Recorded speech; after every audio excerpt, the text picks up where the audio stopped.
Can I talk about the heads now? Please go on. Talk about the heads. Okay, so I'm pretty sure everyone in this current chat session understands that humanity has reached a point where we can create prosthetic heads for ourselves. Not everyone believes in humanity's potential, though. For example, London, he doesn't think that humanity's ready for such endeavors as prosthetic heads. And he also doesn't believe in a hero known as Mannequin Man, who's actually the villain of the story, because the real hero is Mitch Connor. Doesn't Mannequin Man decapitate people? Innocent people, to clarify? Yeah, but he's the bad guy. The good guy is the Hood, who's actually Mitch Connors, which is Mannequin Man's original head. An army veteran from Vietnam. Let's start from the beginning here, just to clear out any confusion that lies in the room, because I know that Exy probably doesn't know what you're talking about, which means that I don't. Which means that anybody else that's watching this video probably also doesn't know what's going on. I totally know, and they as do I. Lucky. They don't need to live in fear. Okay, Pierre, start from the beginning. From selling the picture plot points, or tell us just the story in general. Tell us the story of Mannequin. Where it all began. Okay, so there was this guy who fought in Vietnam. His name was Mitch Connors, and he lost his head during the war, and they had to replace it with a prosthetic head. They couldn't find where his head went, but they could still save him. His heart's beating and everything. And which war is this?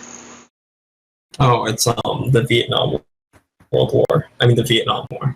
Vietnam World War. So yeah, he fought there and lost his head. And they replaced a prosthetic head, but he couldn't fit with society now. He was an outcast. So being an outcast, he developed this thing where he would go out and he murder people and steal their heads. So he has a collection of heads. He can also swap out these heads because he has a prosthetic head thing going on, and he allows him to just kind of assume other people's positions in society, so he can work towards his nefarious goals. Yeah, and it's up to the police to track him down. But there's also this vigilante known as the Hood, who is also fighting against Mannequin Man's tyranny. Oh yeah, Mitch Connor now calls himself the Mannequin Man, because his head's, even though it's a fully functioning prosthetic head, it's still kind of emotionless. There's no expression really going on. It's kind of like plastic, almost like a mannequin. Hence the name, Mannequin Man. Exactly. It's pretty clever. So gotta say, whoever came up with this is a genius. That's his deal. So watch out. He could have already killed your friends or family, and is tell now us more about their Hood. shoes. I mean, the character, not like not the streets. Yeah, not the streets. Tell us about the Hood. So the Hood's deal is he needs to stop Mannequin Man from doing evil Mannequin Man stuff. And you never see his face, but he's always wearing a huge hood. It's a really big hood. It's huge. Super big. It's huge. Ben Kenobi's Jedi. You could call it a huge hood. It's like a Ben Kenobi Desert Jedi hood. It's a pretty big hood. And that's why his name is the Hood, because that's all people ever talk about. Wow, this guy, we saw him. Can you describe him? Oh yeah, he had a huge hood. And they're just like, what the hell? But they're not just going to call him huge because if you wrote that down on paper in the police reports, they might mistake it for like Hugh or Hugo or something. So Like Jimmy's dad from Jimmy Neutron. Exactly. And Also a you have vigilante. nose that big in a hood. You could maybe fit in his hood because it's such a huge hood, but not a normal hood. But anyway, he doesn't have a huge nose. He has the normal person face on there. So but I you was don't ever see what his face is. You don't know what he looks like. He could be anyone. I was He fights for justice. I was asking more about the backstory of him rather than Glad like you had the it fact that he has a huge hood. Because I mean, I Well, think that's pretty actually- important too. I feel like if I went into his backstory, it would ruin season 3 for you, or the third movie, or third book, or however this pans out when it eventually Or all of happens. the above, eventually. The smartphone Animated game. series. So, you want me to tell you the hood's deal? Yeah, I think so. I think our audience is interested. Okay, well, this is spoilers for something that probably will never exist, but it exists in our hearts. I think it exists in everyone's hearts. This Fair. idea of fighting for justice while wearing a huge hood. No one's ever done that before. So anyway, underneath his hood is actually Mitch Connors. You know how Mitch Connors' head was blown off? Well, they never recovered his head, and that's why they had to replace it with a prosthetic one. But his real head was actually recovered by the Viet Cong. And as you know, they had very advanced technology enough to replace his entire body with a prosthetic Yeah, body. they gave him like a prosthetic RoboCop-esque body, but in appearance less RoboCop and more like some sort of clockwork soldier, like some sort of steampunk stuff is going on down there. Gears, and steam, and like whale oil stuff's going on. It's kind of bronze. It's pretty nice. You never see it because he's always wearing his cloak. Unless you want to see it, then he might show it to you. And could this plot line be considered an alternate history sort of genre? Because I mean, I believe so. okay, Yeah, but actually, I wouldn't say an alternate history because it follows. It could actually could happen. The happen. story, like, there's no real major changes in the world line at all. other It's like, than the Viet Cong being masters of steampunk.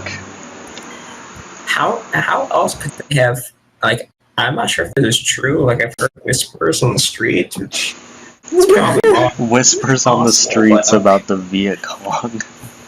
Okay. Apparently, some people are saying that the Viet Cong were able to beat our glorious United States Army, which I don't see how this doesn't make sense. That can't But be if it did possible happen, then unless they would have had to have some sort of steampunk arcane robo stuff going on. Like, I mean, that's the only way. it's the only possible way. Like, we That makes have sense. Black Hawk helicopters, and those are awesome. I mean, have you heard the name?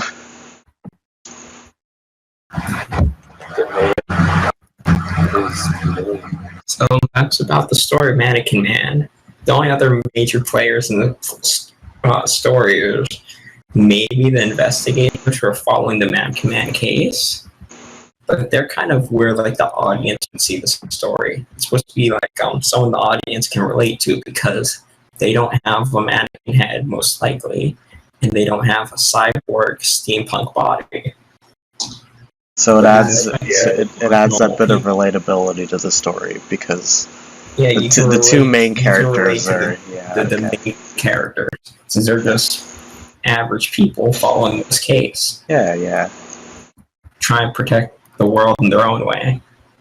Because you know they're cops and they're definitely the good guys. Like, they would never be the bad guys. That would make sense.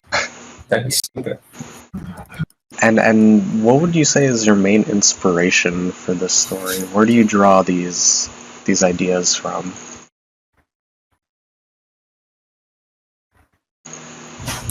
Here. Here's no inspiration. This is an entirely original story. That Peter told me it was like the dream he had about Magic Man. And I just kind of kept going. Okay, I just checked online. No one else has had any ideas remotely similar to this, so it's mine. Okay. Yeah, you said you got this from like a dream before. Well, that means it's still mine. Here, is this a true story? Did this happen to you? It's whatever you want it to be. And that's an artist right there. It's a It's true up. story. It's up for interpretation. Yeah, no. I feel like the audience should be left to interpret. Like, I want to leave some plot holes just for the audience to make their own conclusions. Actually, Make in them feel the end, isn't everything a true story? That's true. That's a true story. Yeah. See.